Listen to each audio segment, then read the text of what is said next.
Breaking tonight, hours after we brought you the news of the fact that just 6 people had signed up on day one of the president's big health care rollout, we are now seeing a growing chorus of voices on the left saying the problems with Obamacare are all the fault of Republicans.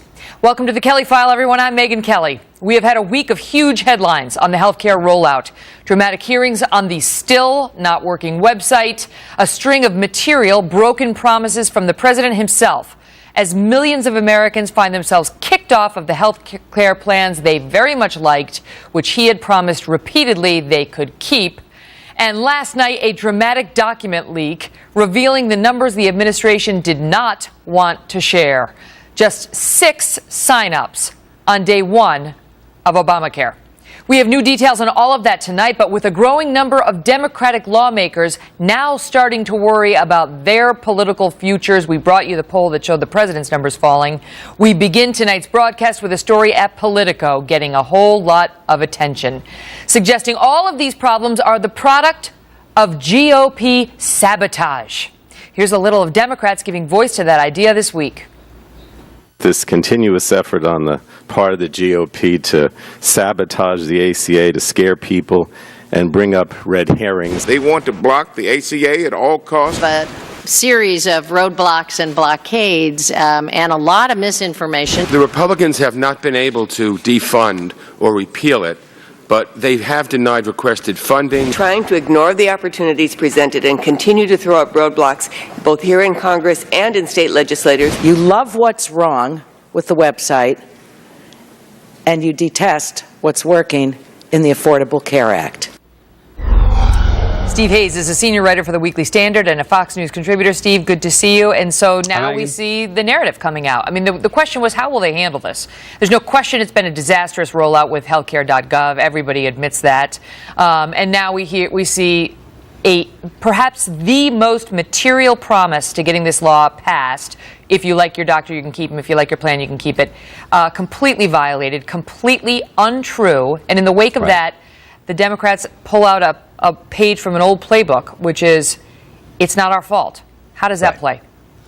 Well, I don't think it works at all. I mean, the problem is, as you suggest, I mean, the President of the United States is on video dozens of times making this promise, repeating it, being emphatic about it. It's not just that the President said, you know, occasionally in passing in an interview, if you like your plan, you can keep it. He was saying this in response to Republican claims that you would not be able to keep your plan, even if you liked it. So the president was emphatic about it. He's on video about it. Basically, the defenders of the law have nowhere to go. They have no arguments to make right now. And so they've got to choose 2 villains. One of them, Republicans in Congress. The other, insurance companies. You've seen whether it's a Valerie Jarrett tweet, whether it's the President of the United States speaking up in Boston, trying to vilify insurance companies. And now you've seen it in the hearings the other day, and again. They blame the cancellations on the insurance companies who are obeying the laws that they passed. Right. I mean, the insurance companies are canceling people because Obamacare requires them to cancel people. Exactly right. So it's an interesting argument by the administration, but that's the one they've chosen. As far as blaming the Republicans, they appear to be pinning the healthcare.gov disaster on the GOP. And among the other items that they talk about are Republican lawmakers are not giving information to constituents about how they can avail themselves of Obamacare. Is that their job? Is it the job of the congressmen that we put in office to call up their constituents or take calls and say, let me walk you through exactly how you can get the coverage? No, of course it's not, especially when you consider that many of these Republicans who you're talking about were elected with the precise assignment of blocking Obamacare. I mean, if you look back to the 2010 elections, it was an election largely about Obamacare.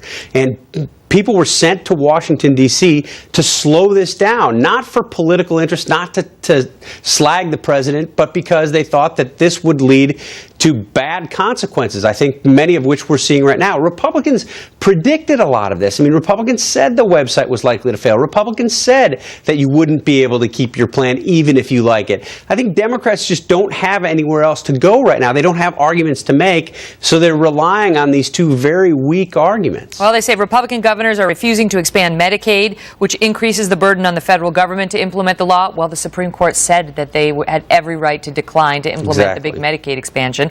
But the Democrats are upset that they then chose to exercise that right. And they're ticked off that the Republicans didn't approve another $1 billion or so for the rollout of healthcare.gov and promotion of Obamacare and so on. They say that would have really helped.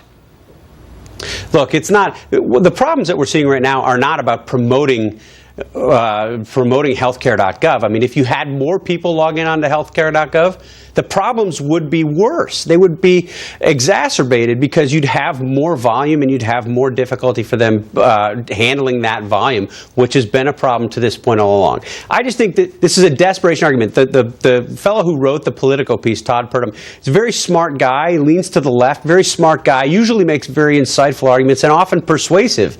The fact that somebody that smart wrote an article that was that unpersuasive, I think suggests just the difficulty that supporters of the law are in right now. And then he goes out with, of course, the GOP faithful have kept up their crusade past the president's reelection in a pattern of massive resistance not seen since the southern states' defiance of the Supreme Court's ruling in Brown versus Board of Education in 1954. Again, sort of this innuendo that if you oppose Obamacare, there's something inappropriate, cruel, racist, I'm not sure where he's going with that, about you, even though more than half of the country opposes this law and has. Well, and nothing like a little hyperbole, you know. And look, he also argues that the Republican shutdown prevented the administration from warning people about how bad the rollout was going to be. That's the Republicans' fault? All right, Steve, thanks for being here. Good to see you. Thanks, Megan.